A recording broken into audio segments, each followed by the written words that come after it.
And it's 10 a.m. right here in Lagos, Nigeria. Good morning, good evening, wherever in the world you're watching from. It's Business Morning live from Channels HQ. It's great to have you join us. I'm Lade Williams. Let's kick off now with the markets. The oil prices still on the rise today with Brent crude futures up about 42 cents to 0.5%. $85.35 a barrel, hitting new resistances at this time.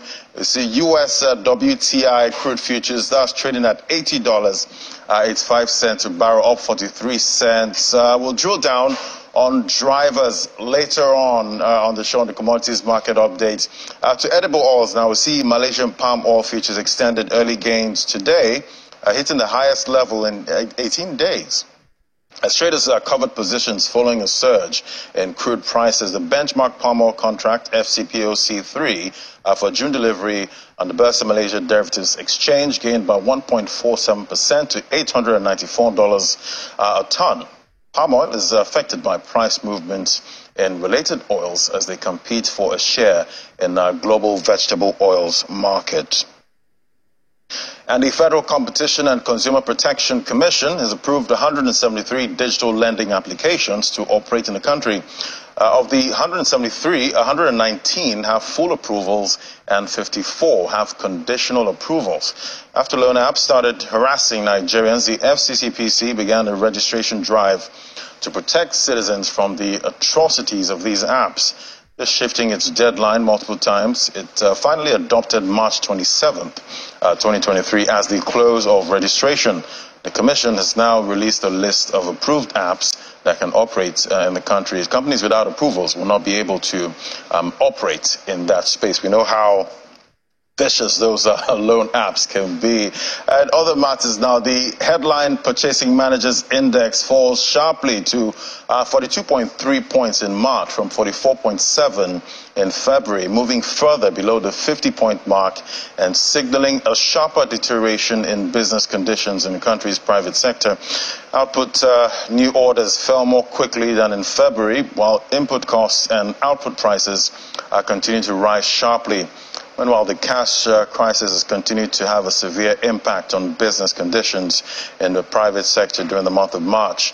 Reports from companies showed that customers were unable to commit to spending, given cash shortages, leading to a significant decline in new business. In addition, companies reduced staffing levels slightly for the second consecutive month. Purchasing activity was also scaled back, falling at the fastest pace since May 2020. In turn, inventory holdings also decreased. Inflationary pressures also eased in March. Meanwhile, suppliers' delivery time shortened after having lengthened in February. And after the break, we kick off the show with what's driving prices in the global oil market, and will it be sustained? That's what we'll be discussing after the break. Just stay with us. This is Business Morning. And for commodities market update now, this is how we'll see Brent crude futures. It's up 42 cents, trading at $85.35 a barrel, while US WTI, we see that's at $80.85 a barrel. That's up 43 cents. Let's talk about the drivers now with Bolanle Agbaje, senior analyst, financial derivatives company, join us right here in the studio. Hi. Great to have you.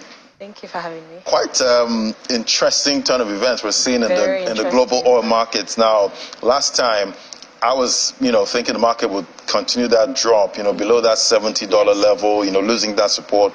But now it seems we have a new catalyst. I think for us it was expected because I don't think OPEC and OPEC Plus would want to make those huge losses they made, in previous years. So they're being more proactive in terms of, the fact that they've weighed the macroeconomic conditions and they've seen that, the expected demand pickup from China is not as favorable as they had, initially, imagined, and the fact that supply is obviously increasing in the market, they're probably coming together to figure out ways to make sure that prices remain favorable to them. And so we already expected this cut, maybe not as immediate as they have already done it, and the fact that they made it, they brought it in such a way that it was more or less like a shock to the market given the fact that, oil prices increased by about 7%, almost 7% as at this morning, jumping from about $70 per barrel to about $85 per barrel is quite huge for them. And a lot of analysts have already, reevaluated their forecast. For example, I think Goldman Sachs had already mentioned that by the end of the year, they should expect, oil prices to increase to about $95 per barrel, which is extremely optimistic. But all in all, as receiving, as part of the receiving country, it benefits, Nigeria going forward. And hopefully the supply and demand, shift that we're seeing in the market continues, and it's more or less favorable to us. And do you think this is the catalyst, the bulls need to take, that's the oil bulls need to take, the prices above the last high? That we got about $139. The thing is, with oil, it's very simple. When you have a situation where demand outstrips supply or vice versa, you expect that change in price. In a situation where, I think right now, when you're looking at the US, who would have more or less come in to more or less, increase supply or make sure that supply gap is not there. If they're weighing their options and there's only so much they can do with the strategic reserve, then it means that, oil prices are expected to remain, bullish in the next or in the short term to medium term. And except something drastic happens with supply. But going forward, we expect that at least they've more or less favored in or thought about how expected the oil demand from China is expected to be, and, weigh that into their supply cuts. And I guess the supply cut is in an addition to the 2 million barrels per day that they initially, mentioned towards the end of last year. So the supply cut is quite huge, and it's expected that the prices will be bullish going forward. Quite expected. And, definitely Washington won't be happy. They definitely with wouldn't this. be, And because I'm they tried wondering, so hard. is it that OPEC Plus doesn't care about inflation? No, but I guess we've been battling inflation since OPEC 2022. Plus would definitely care about their countries first, and it's more or less their major source of income when it comes to what the economy depends on. So I guess I don't think they'll be thinking about the US when they're making such decisions. I think the only sad part about it is whatever sanctions they had imposed on Russia, for example, the impact of that wouldn't be felt. And it's quite sad that, the Ukraine and Russian situation would more or less continue the way it has been, and nothing is biting Russia as hard as, we had expected. I think that's the only downside to it. But as Nigerians, we're only looking forward to the fact that, we'll benefit from this, or we aim to benefit. I think our oil production is about 1.3 million barrels per day currently, and we do expect that going forward, we increase our oil production and are able to still benefit from the increase in oil prices. We have another chance to, ramp up oil physical revenue and even for the new administration as well. So I guess it's a win-win for us. But with other countries, with the Eurozone, for example, and the US, all these other countries that are battling high inflation rates is not so great for them. You're seeing energy prices, which obviously it translates into food prices as well. We're not seeing that, tapering down. Because it looks like it's going to make the job, harder for the central bankers at this time, trying to rein in inflation. It's going to be very difficult. And what this means is, the US Fed, the European Central Bank is expected to continue that hawkish path. And given the fact that, with the banking crisis, the US Fed didn't even budge, and they continue their trajectory of hiking rates. So it means that with this recent news, they're probably going to still be more hawkish in terms of battling inflation. Because there was chatter now, for the US Fed that, this might be the next rate hike might be the last one. For the year. I'm sure this is going to be... All prices seem to be going back up. Exactly. I'm sure it's going to be reviewed because, energy prices are extremely volatile and they play into, what we see in the headline inflation. Although the European Central Bank, I think the Eurozone inflation rate, it actually declined, but the core inflation rate is at very high at the moment, and most analysts will say it's a better reflection of the impact of the hawkish path for the central bank. And if you're not seeing the core inflation, which eliminates food and energy prices because they're extremely volatile, if you're not seeing that come down as well, then it means that they're not doing, or whatever they're doing with interest rates is not feeding into the economy. All right, let's bring it down to Nigeria. Now, we've seen, since the first quarter, our oil output, that's been on a steady rise. I think for March, we got a 1.6 million barrels. Okay. We got to that level. Quite interesting. So it looks like, the battle, against oil theft is gradually being won. It is, but I think for us is making sure that it's stable and it's sustainable, not a situation where in this particular month you've seen, oil production increase significantly, and then the next month you have another issue that, brings us right back. So, and it also plays to what investors think as well, bringing money into the country. If they find out a situation where our oil production is not as stable and as sustainable, then it means that we wouldn't get that investment in that sector that we're looking for. So going forward, I guess it's great news that we've been able to ramp up our production, but a month before it wasn't, at 1.6 million. It was a drastic, I think it was about 1.3, and now 1.6. So the drastic change is not necessarily great for those wanting to come into the market, and also for us benefiting, from the increased revenue. And we can't necessarily plan with, what we had already expected. And obviously the whole subsidy issue talk as well. We're talking about taking off oil subsidy this year, and obviously that's going to have a massive impact. I don't even know how that would work, in the sense that what consumers can we have a soft landing, taking off. Yes. From subsidy. Right now we're more or less consumers, because we don't produce produce refined crude, so we're more or less we more or less import this. So the impact of the higher oil prices would obviously be felt within the economy. So I don't know what the government will probably be thinking in terms of subsidy. I guess it almost seems like you're choosing between the devil and the deep blue sea. Yes, it's almost like a necessary evil. But I guess if the government just wants to go cold turkey, they probably just remove it, and then we just find our balance, going forward. But it will be nice to see what the new administration does in terms of the subsidy, if they maintain that. But I know going forward with all our analysis, with higher oil prices, it will definitely be felt on our pump price for petrol, pump price for diesel as well. Because we've seen some numbers, already some possibilities, maybe 700, 800.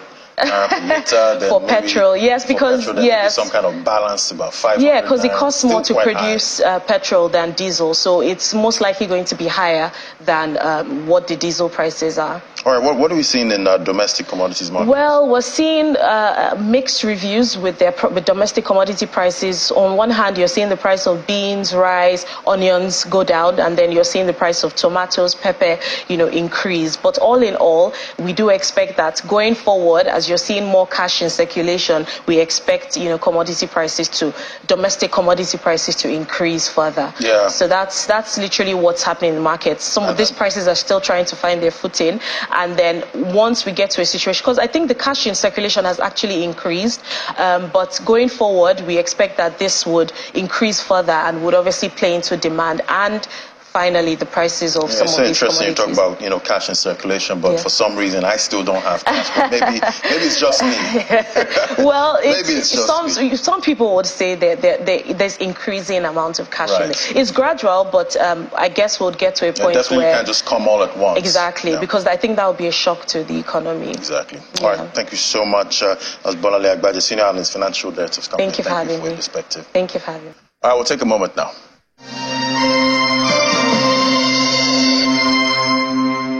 Welcome back. Now to our next conversation. We see the World Bank has described the level and quality of infrastructure in Nigeria as low, despite borrowings to finance infrastructure in the country. In its Nigeria Public Finance Review report, the World Bank said that that Nigeria's physical infrastructure gap would likely reach $3 trillion in the next 30 years. Let's talk to Bidemi Agwona, Executive Council Member to National Tunneling and Underground Space Association. Join us right here in the studio. Great to have you. Thank you for having me here. So quite a big number there, filling that infrastructure gap, about $3 trillion. That's a huge sum. And, looking at where we are now with our debt level, obviously we know the relationship between getting all this infrastructure right and having funds to do that. But now our debt level last quarter's about 46 trillion. Massive. The next government's going to have to deal with that, and they still have to get infrastructure sorted. What do you think is the easy way to get this done, even though it seems like there's no easy way? Absolutely. You've nailed it there.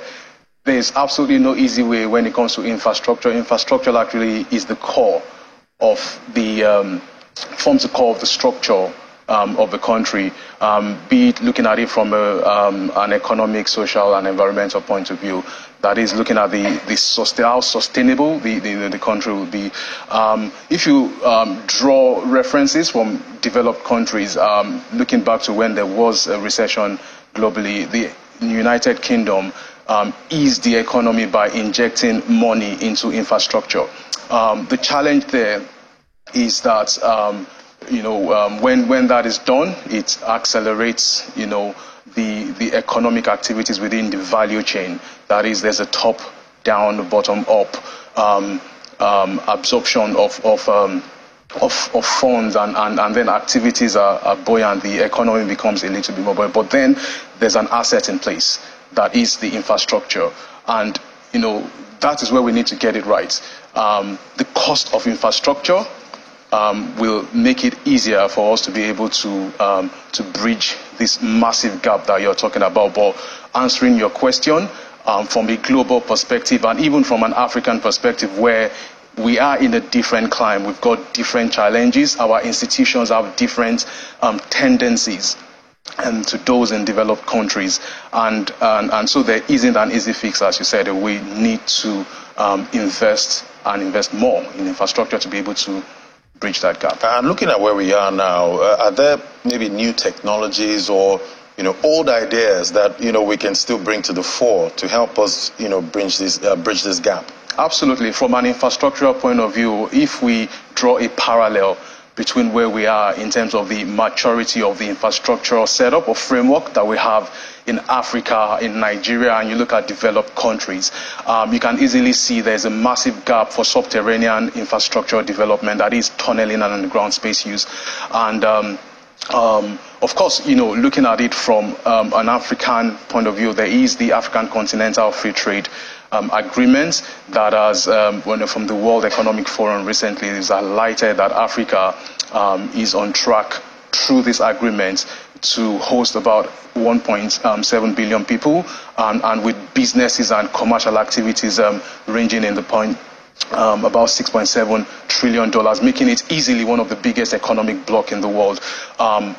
Strategically, underground tunneling and underground space use will play a key role in this, because we're basically going to be looking at how goods and services are distributed intra-regionally and inter-regionally. And for that to happen, we need to address key strategic infrastructural gaps that we have in terms of how we move cargoes between regions. And that is currently on track.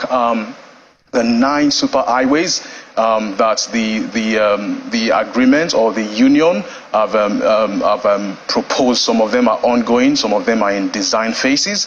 An example is the Lagos-Dakar super highway, part of that has been proposed to be implementing subterranean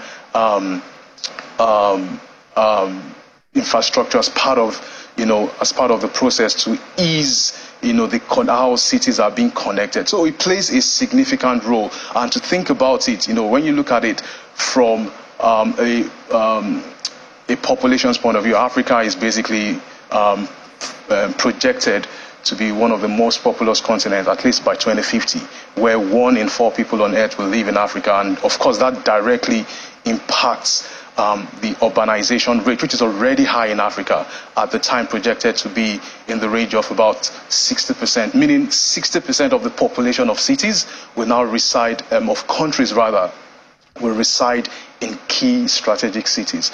Then your guess is as good as mine in terms of how do you get these people to move around. And obviously, talking about tunneling, Yep. Now, I know in this part, we seem to focus more on the surface, rather than, underground and tunneling. But looking at where we are now, how can we take advantage or even, find ways to make use of tunneling? Because everything right now is on the surface.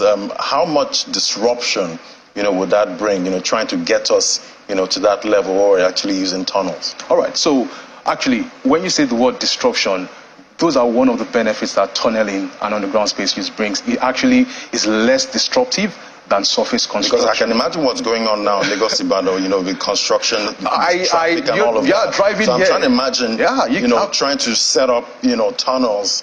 Absolutely. So I experienced that driving here this morning, and there's a no-brainer in that there's certain infrastructure that would be required on the surface.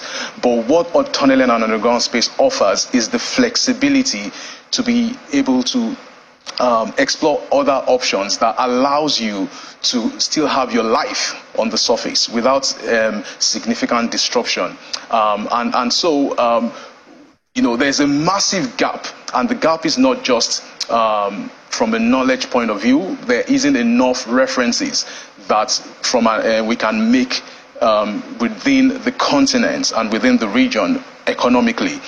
For example, in the International Tunneling and Underground Space Association, which is the global body for tunneling and underground space, and it has a consultative status with the United Nations, forecasted or projected in 2018 that Africa only accounts for less than 2% of the global tunneling and underground space market. Now, if you correlate that to the needs we have on the continent, it's an anomaly. There needs to be a bridge there. So in terms of the rate of urbanization, in terms of the population surge, we need to be thinking differently. We need to be thinking about how we can learn from lessons, from developed countries. And there are actually some developing countries that are also, so the example of China, the example of India, that have they're already on an upward curve in terms of adopting underground space use as part of the urban fabric of their cities. There's a lot of lessons learned here, and it's all about understanding what the long-term requirement is for our cities and our countries. Look at the economic, the social, and the environmental projections through scenario plannings and with different options, and then looking at how we could leverage the implementation of tunneling underground. What about on the cost level now? How expensive is it? Trying to get this underground and tunneling economy going. How expensive is it? So there's a myth there, and the myth is that underground space use is more expensive. But I beg to differ from that. Not because I have a bias for underground space use, but there's a lot of that data. And this is statistically proven. So from a cost-benefit analysis, you're looking at the cost of that project over the lifespan of the project. So for most of our surface infrastructure, like the bridges that we have, the lifespan you'll be looking at will be about 40 years. At max, you push it to the boundaries, you're looking at 50 years. But most underground infrastructure are designed for a century at the least. Looking at 150 years in some cases. The London Underground is just clocked 150 years. It's still going strong. So the cost of that asset, as 150 years. So you can if you do the simple calculations, so you basically already gotten the cost back. Definitely a good deal. So it's a more robust solution when you're looking at the future of a city. And now there's actually a thinking in place which we and I as a person I'm driving, which is basically a kind of multifunctional approach. So you're thinking about the multifunctionality of an asset. So when you build a bridge, it will only convey vehicles. In some cases, you can actually attach some utilities to it, but there are significant restrictions. But from a subterranean point of view, you can have several multifunctional purposes for your assets, and you can actually engineer a design that can allow you change the function of that asset.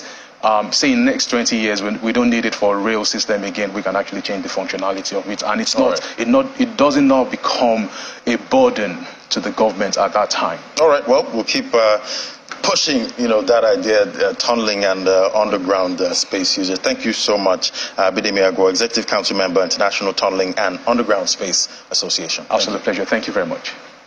All right, so we're heading on to another conversation now. We know that business owners in Nigeria have had to deal with some major headwinds in the first quarter of 2023 from naira scarcity, fuel scarcity, inflationary pressures, and others. Well, how can small businesses and business owners navigate the second quarter and beyond for 2023? Joining me now is Tolani Thomas Allinson, founder Halisi Consult. Join me via Zoom. Great to have you on the show. Morning. To be here. Thank you for having me again, Laji. So I know you work with most of these businesses, trying to help them scale. Paint a picture of the impact of these headwinds on business owners' profitability. How's it looking? Okay, so for business owners, it's looking pretty bleak right now. The honest truth is, I think business owners need to focus on staying afloat first of all.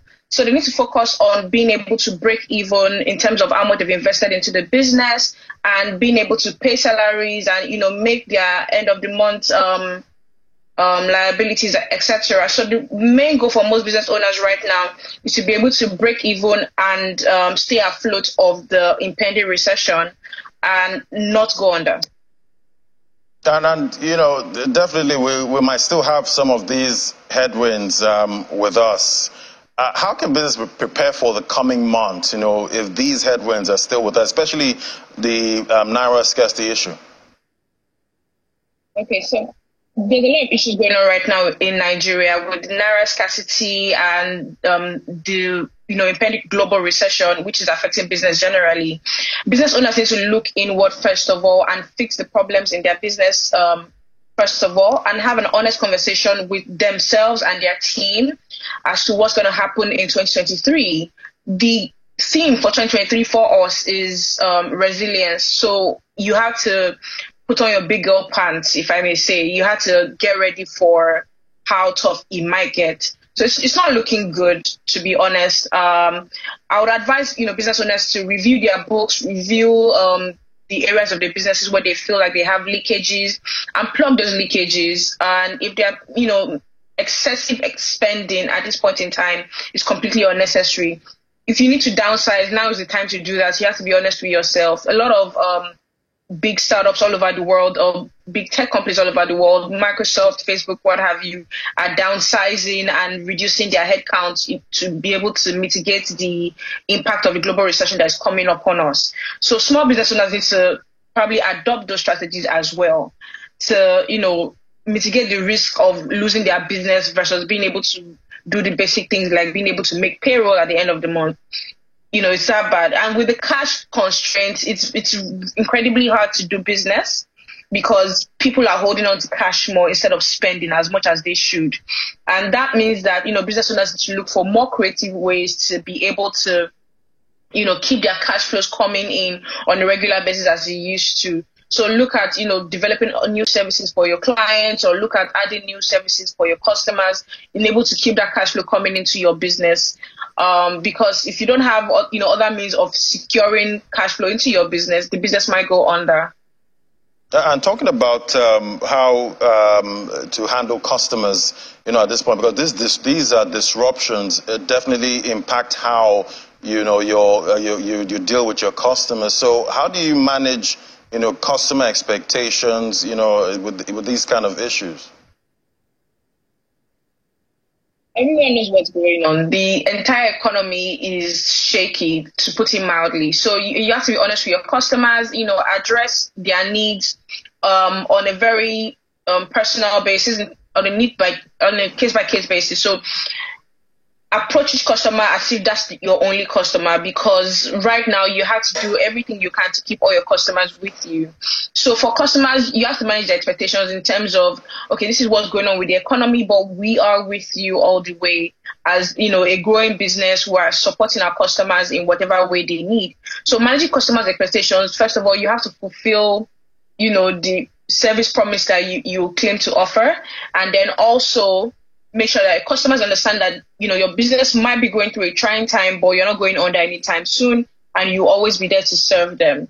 So honesty should be the best policy right now in terms of managing customers' expectations and also managing your primary customers' expectations, that's your employees. So you have to make sure you manage that as well, because right now, a lot of people, especially with private companies, are worried about losing their jobs because, the economy is going on a downward spiral and no one really knows what's happening next. So reassure your internal customers, which are your employees, that, you are going to do your best as a business owner to keep the business afloat, to keep the business going, to keep customers coming in. And then with your external customers, who are your actual paying customers, assure them that the business is going to always be there to serve them, and we're all going to get through this period. All right, what are you seeing for the second quarter? Second quarter, I'm keeping my fingers crossed and praying, honestly. I've seen a lot on social media recent owners using prayer groups to mitigate what Q2 is going to be. Like, Q1 was quite devastating, and a lot of people were caught unawares in terms of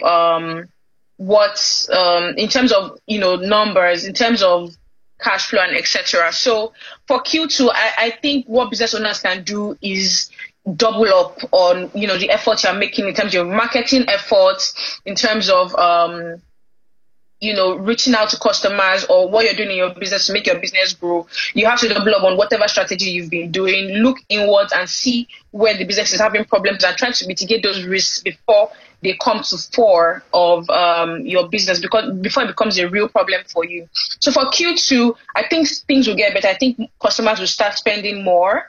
I think that the cash crunch, as the earlier guest said, is getting better in terms of there's a bit of cash flow now in terms of availability of cash. I think you'll get better in Q2, but I think it's not yet time to rejoice, because there's still a storm coming. Definitely not out of the woods. Yeah, thank you so much. Tolani Thomas Allison, founder Halisi Consults. Thank you for your perspective today. All right, so let's take a look at how the markets are looking there. We see Tolani did mention that, some of these business owners have to set up prayer groups to help their businesses stay afloat at this point. But how are the investors, managing all of that? We know the equities market did give about 5% in the first quarter. So we have Ini now to give us the details. Larry, I couldn't help it when your guest talked about the prayer group. Oh yes, prayer. I mean, in Africa, especially Nigeria, we're very spiritual, and we believe that everything is controlled from the spirit. So market sentiment, oil prices, inflation, we control all of that. We pray from the spiritual realm. But one thing we've not been able to control, Larry, is yesterday we saw that surprise cut by major OPEC members, surging global oil prices, and that fed into the markets. Almost all equities were up yesterday because of the oil stock. But guess what? In Nigeria, the oil counter was down. The market was down. Yeah. Honestly, I mean, sometimes it's just, you just rack your head and you try to understand what's going on compared to what's going on with outside Nigeria, and you really cannot connect it. Yeah, it's quite a difficult one to connect it, because you see other, oil companies there with incredible profits, but come down here, it's a different story. But at the end of the day, though, we do know that that issue of what's it called again, when you make so much profit from oil, the windfall tax, that was a big issue. Yeah, but I mean, we didn't have to talk about it here. We don't really have to. We've not had to, discuss. And we've not seen those factors driving the stocks, the oil stocks, which is what happened there. I mean, when we saw that there was pandemic, for instance, and production dropped, then we saw oil prices tapered. It affected the equities market, that is the oil stock. And when we saw that, demand is coming up, China has eased its COVID restrictions, so we saw demand going up. And we also saw that oil prices picked up. So the oil stocks here are just in a different... Ours is controlled in the spiritual. All right, so let's look at the market numbers. The equities was down yesterday, closed in the negative 0.09%. I guess this was better because as intraday it was about 1.22% in the red. So we're glad that we didn't have to do more than 1%. The market cap was at 29.5 0.517. And then we look at the counters there. So you see oil and gas yesterday globally. Oil and gas stocks yesterday were just looking so good and so green. Unfortunately for Nigeria, it was the flip, 0.32% down, and just insurance was up yesterday at 0.30%. Let's look at the activity there. The activity chart, we saw about, I think, about 50% or more cuts in the value of yesterday. Just the deals were looking good at 4,408. And now let's look at the fixed income market. Oh, we have the top trades. There you are. The oil stocks did not even make it to the top trades yesterday, unfortunately. We saw Fidelity Bank with 79.73 million, Transcorp 28.78, and UBA. And the banks always find a way to make the top trades there. So let's see the fixed income market. The federal government bonds yesterday made 36.6 billion naira with 18 deals, and we saw that the favorite there was the February 2028. And if we see the treasury bills also, and we saw also yesterday that the overnight lending rate contracted by 100 basis points. Well, I believe we'll have a guest join us later to tell us the details of that. The treasury bills, only 3 deals worth 7 billion there. And 28th of March 2024 had 2 of those deals. If we go to CBN now, CBN bills and see how that did. There you go. Just one, but at least it was worth 2 billion naira. So now we have joining us Ajibola Tobiosho, Senior Manager at Securities Dealing, to tell us some of those activities we saw yesterday. Hi, Ajibola. Good morning. Good to see you, but help us to understand this overnight lending rate that contracted by 100 basis points yesterday to 17.9%. We understand it's because of lack of significant inflow into the system, but help us to paint the picture better. Okay, I would even say it's much better compared to last week, right? Last week was a very, very, very, very tight market and a very, very hard time for players of at the money market. Market liquidity started at about minus 700 billion as of Monday. So that means a lot of funding activity, a lot of banks or a lot of people that played in that market had to go to the CBN windows to borrow funds, right, to run their day-to-day activity.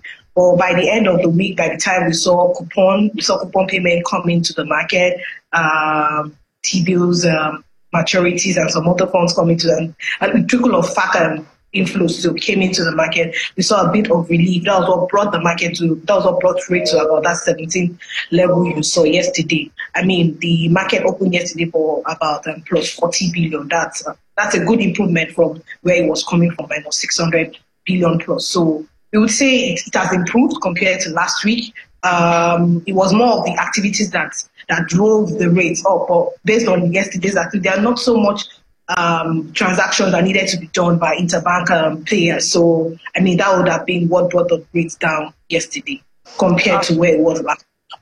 All right. And then yesterday we had that savings bond come on board. It's going to last till Friday. And also we have the bond calendar also released yesterday.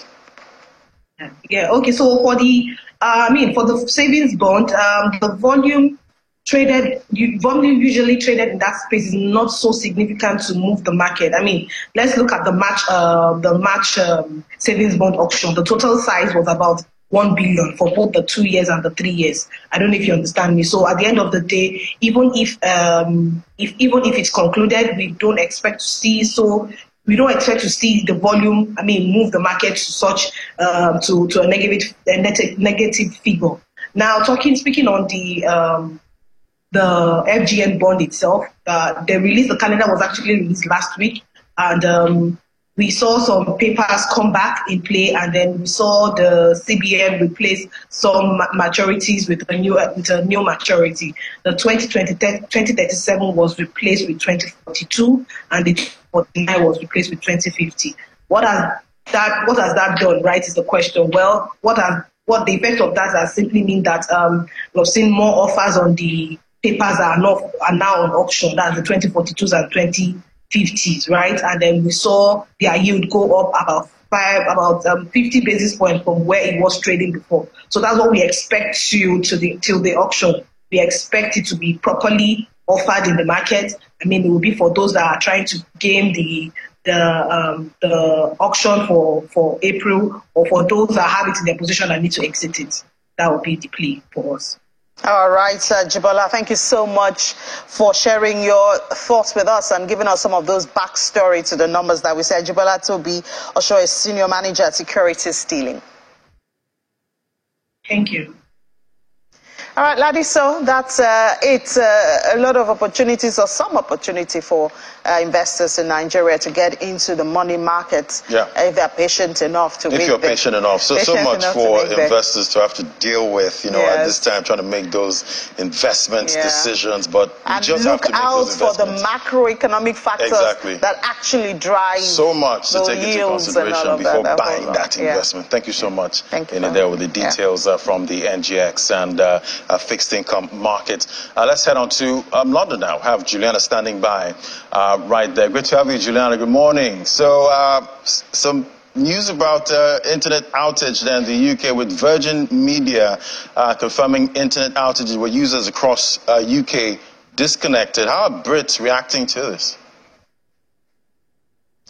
Well, I think it does appear to be back up and running again, although of course lots of Virgin Media customers have taken to the typical place that you go to rant these days, which is Twitter, and I do believe that some people still have issues. But this was first reported overnight by the Down Detector website, which is some sort of tracking tool where lots of customers, if you are internet savvy, can go to report issues. And I think issues were first reported at about 2 a.m. There was a statement actually released on Virgin Media's Twitter account, basically saying we're aware of an issue that is affecting broadband services for Virgin Media customers as well as our contact centres. Our team are currently working to identify and fix the problem as quickly as possible, and we apologise to those customers affected.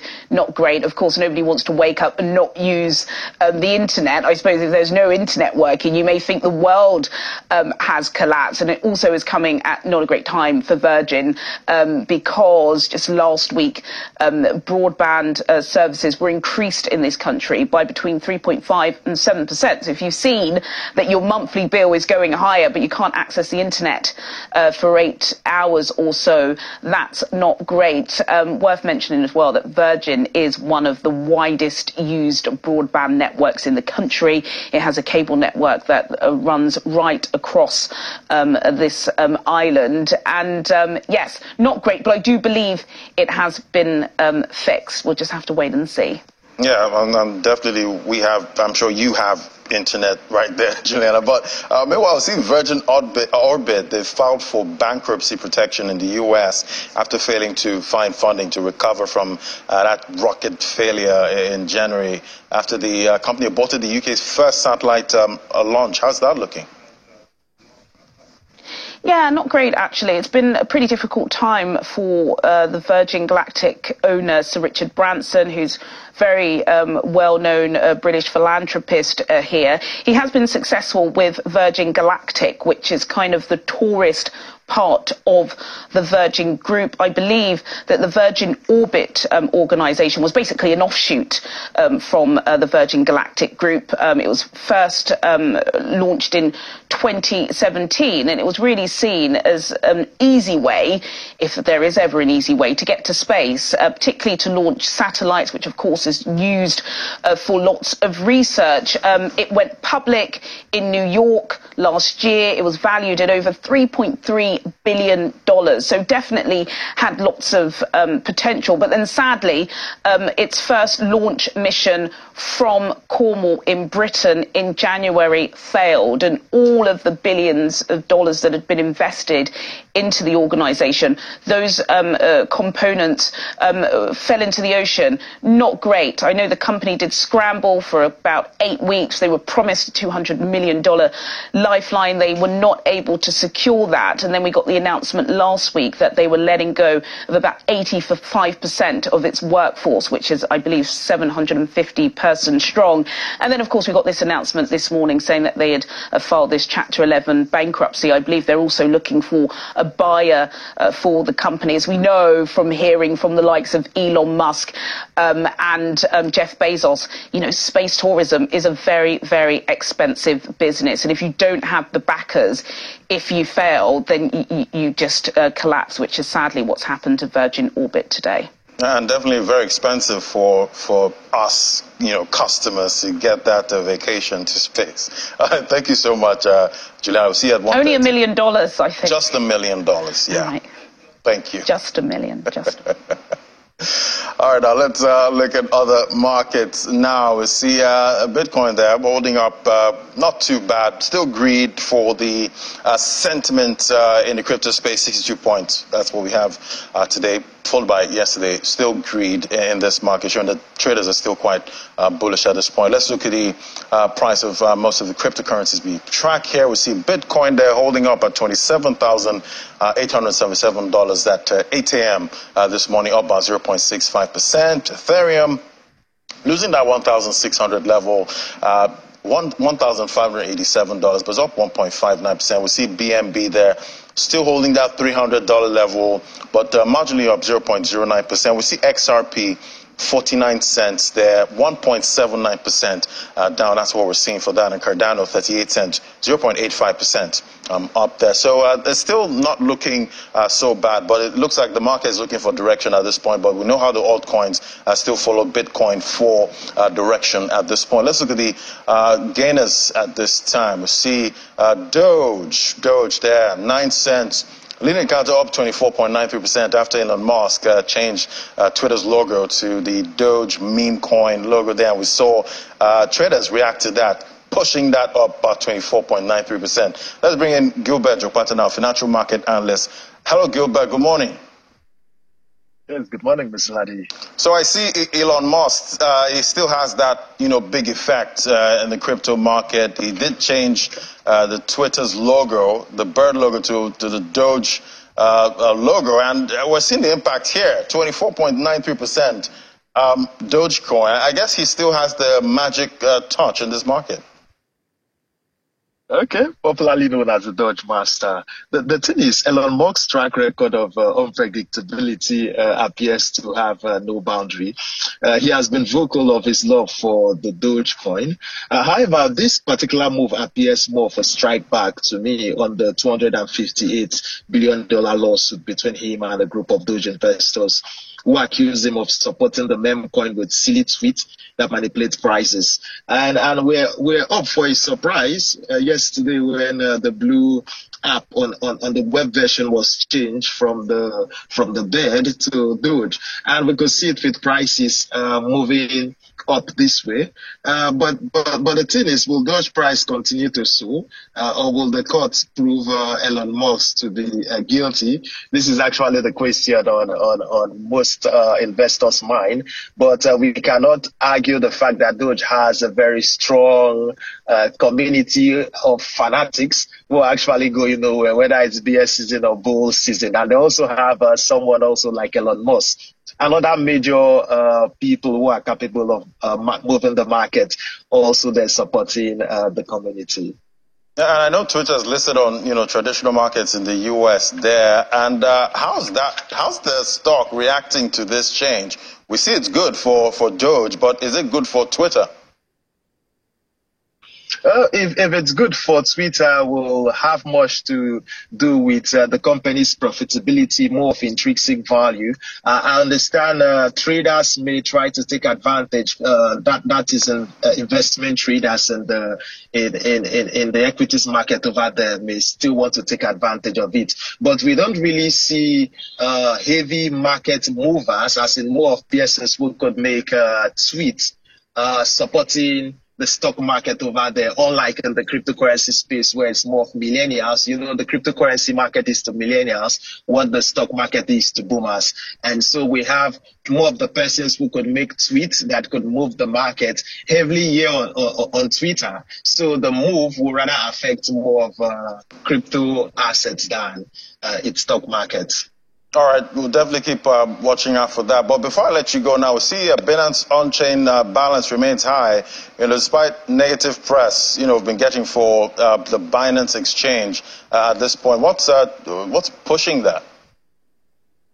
Okay, there could be several reasons why the on-chain balance remains high despite the negative news. One, I would say Binance resilience and the ability to handle troll is one thing that could be studied by other companies out there to learn. Something else is their reputation for being reliable, secure, is inspiring confidence among traders and investors who stay home. And something else, Binance have a large market share of loyal users around the globe who continue to trade and hold on to their assets on the platform.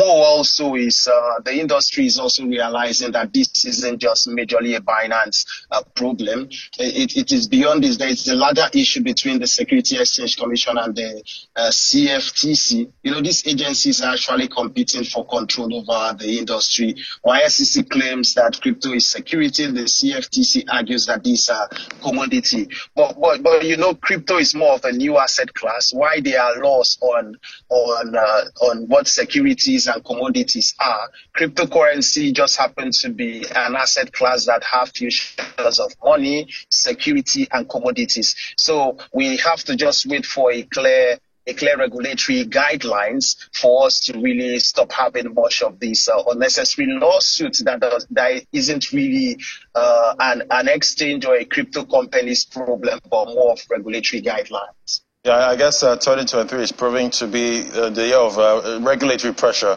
for this industry. Well, thank you so much, Gilbert Jopata, financial market analyst. Thank you. Yeah, thanks for having me.